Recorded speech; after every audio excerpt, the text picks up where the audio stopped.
It's 11:47 p.m. You're in bed. Lights off, phone 6 inches from your face. You're scrolling through property listings. 3-bedroom, open kitchen, great investment opportunity. Last unit remaining, prices expected to rise. You tap on one. $497,000. Your chest tightens a little because your college friend just posted a photo yesterday, standing in front of a sold sign, keys in hand. Caption, "Finally a homeowner." And you're still renting. You tell yourself you're being responsible, but there's that voice. Are you falling behind? Then the bank sends you that email. Congratulations, you're pre-approved. For a second, you feel validated, like you're finally being invited into adulthood. And that's when the pressure peaks, because renting starts to feel like failure. But here's the uncomfortable truth. In 2026, for most people, renting might actually be the smartest financial decision you can make. Let's test it with math. You've heard it your whole life. Renting is throwing money away. Buying builds wealth.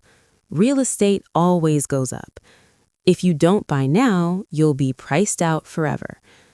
It sounds logical, but beliefs don't build wealth. Numbers do. So instead of repeating what your uncle said at dinner, let's run the numbers. Let's take a realistic 2026 example. Median desirable suburban home, $500,000. Now let's break it down properly. Option 1, 10% down.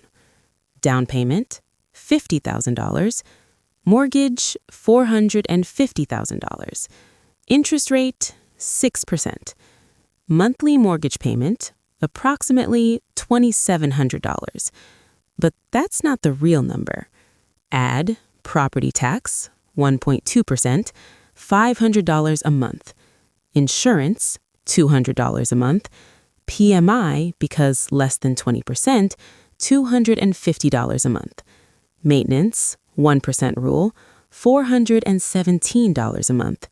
HOA, if applicable, $150 average. Now your $2,700 mortgage becomes $4,200 per month. $4,200 per month. Let that sit for a second. Because when you told your friends you were buying, you said your mortgage was $2,700, not $4,200. That's a $1,500 gap between the story and the reality. And here's what makes it uncomfortable. If you lost your job tomorrow, the bank doesn't care about the mortgage number. It cares about the real one. That's the number you're actually committing to.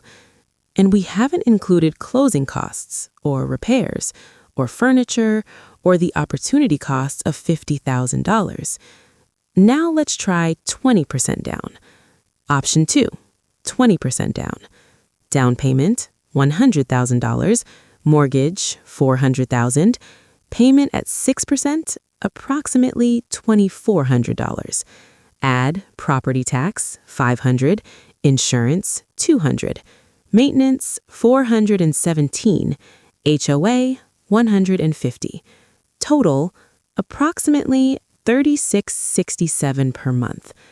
Now ask yourself, if comparable rent in your area is $2,500, you're paying $1,100 to $1,700 more per month to own, and you locked $100,000 into an illiquid asset. Now here's the question nobody asks. What if that $100,000 plus the monthly difference was invested instead? Let's model it. Here's the part nobody celebrates. In year 1, on a $400,000 mortgage at 6%, you're paying roughly $24,000 in interest and only about $5,000 to $6,000 towards principal, which means for the first few years, you're basically renting from the bank, but with responsibility. You own the risk, The bank owns the profit. That's how amortization works. And most people don't realize it until year 3. Scenario A. You buy the $500,000 house.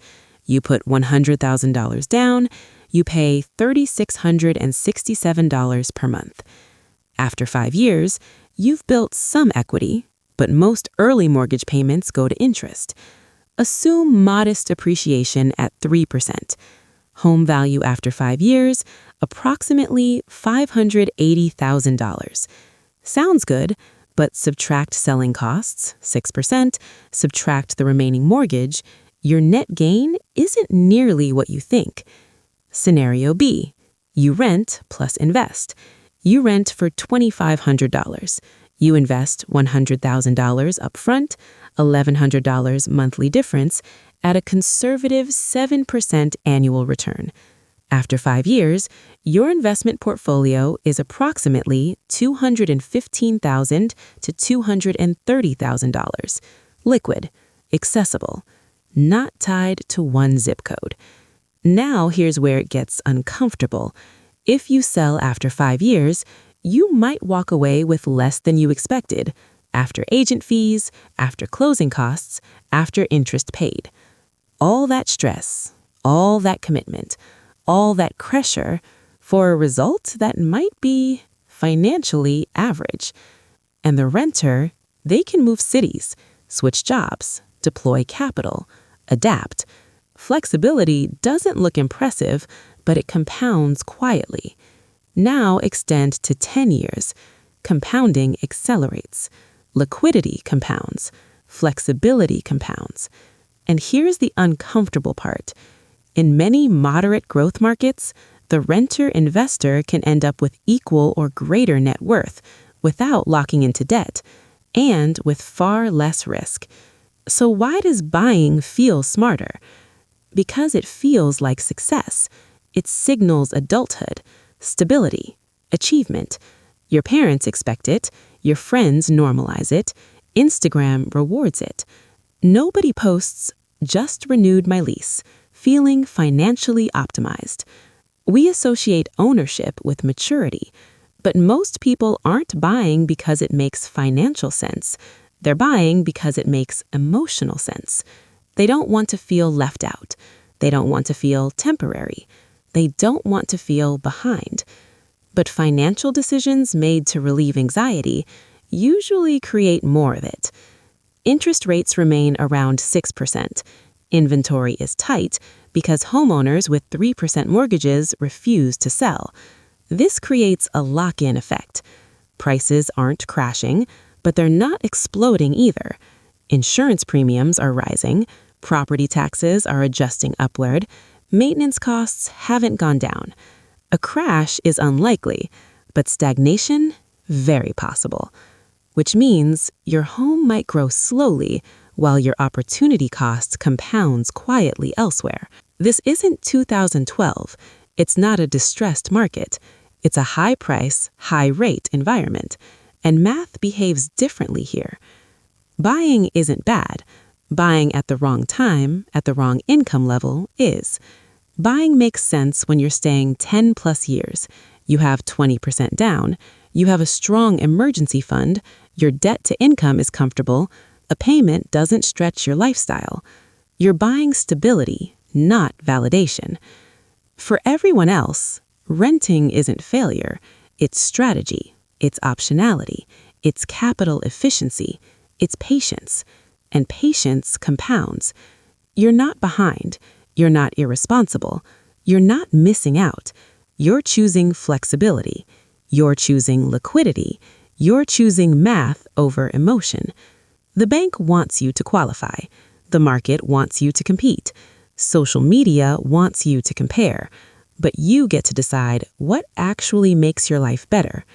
And in 2026, for most people, that decision might just be to rent and build wealth quietly.